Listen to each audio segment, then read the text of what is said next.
I'm so excited to have our first storyteller. It's her first time here. She's also written for the New York Times. Give it up for April Salazar.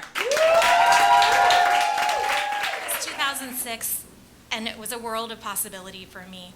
I was having a conversation with my ex-boyfriend, and he was telling me all about this woman he had just met online. He was telling me that she was a dancer, and so she had this really toned body, and she could do these things with her legs. And it was so nice after 9 years with me and losing our virginity to each other to finally be with someone with a nice body. And I thought, I have to try online dating.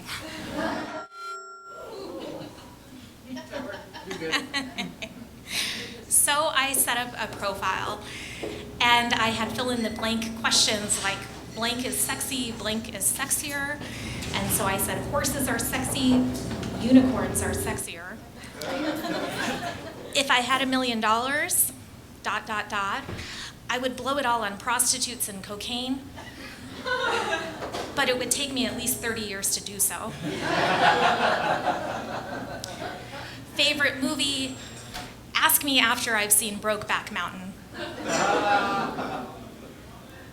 And I even, because I needed a profile pic, went into the bathroom to take a selfie. I was so proud of my profile because it showed that I was fun and witty, and it told you absolutely nothing about the person I was. My first date was with a law student who mansplained me. We didn't have a second date, although I found out later from Gawker that he wrote fan fiction about Lena Dunham. Jeez.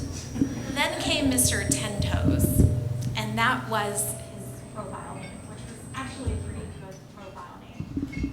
For our first date, we ate Thai food, and we saw improv. We were walking in Chelsea, and we walked past a sex shop, and I told him that I had been there the week before, and I had found a vibrator that was dressed as Mrs. Claus. And that I had almost bought it for my friend, but I stopped myself with the question, who needs more stuff? And he chuckled at that, and I thought, he gets me. On our second date, we saw Brokeback Mountain. We had South African food, and we ended up back at my apartment making out. And things were getting really hot and heavy, and so I reached down to touch his penis, except it wasn't there.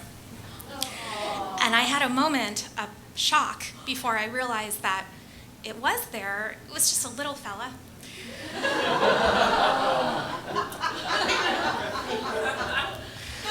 So I reached down a bit lower, and I tried to pretend that everything was okay, except for he saw all of the looks that flashed across my face, which if I were to express in emoticons would be jazz hands,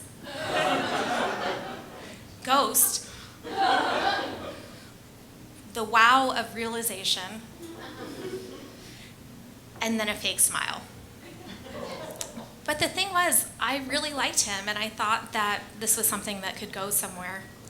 By our third date, we saw another movie, and we ate at a French bistro, and I ended up sleeping with him. And that was his cue to fall off the face of the earth.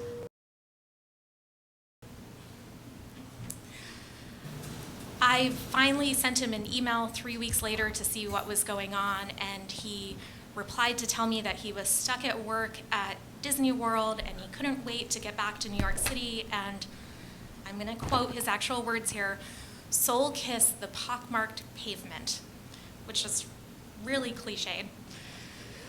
But also, he didn't say that he wanted to come back to New York and kiss me. I was really sad and confused, and I wasn't sure that if I could trust a guy again. A few months later, I was at the monthly launch party of Playgirl magazine, and this is a pretty cool party. I got to meet one of the summer cover models, who incidentally is the dumbest man I've ever met. I got a goodie bag that had a vibrator in it. As the party was winding down, I was sitting at a table with friends, and someone started to share awkward sex stories.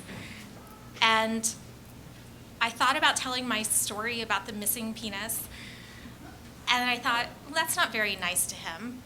And then I realized, oh, I'm never going to see this guy again. So I told them the story.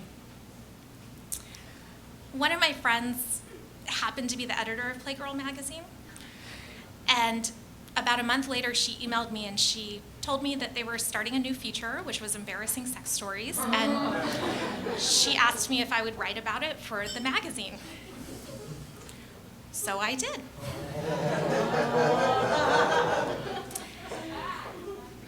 And then when the magazine was published, I emailed Mr. Ten Toes to tell him what I had done. And much to my surprise, he apologized for his behavior.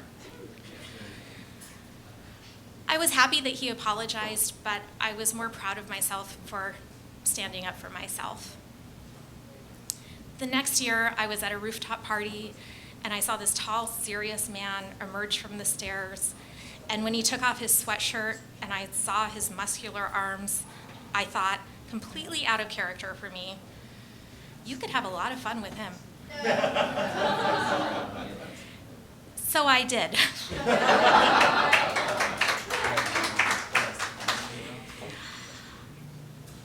I wasn't scared off by the fact that he was recently widowed, and he wasn't scared off by me when on our first date I told him the Playgirl story.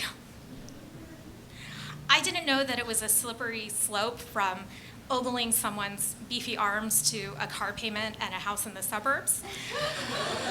But next year we'll celebrate our 10th wedding anniversary.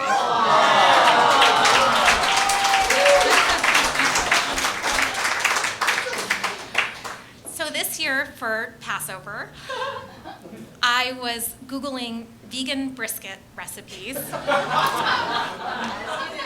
That's another story in itself. And I came across a recipe written by the dancer.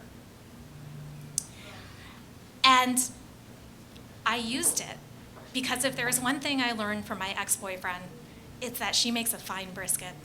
Thank you.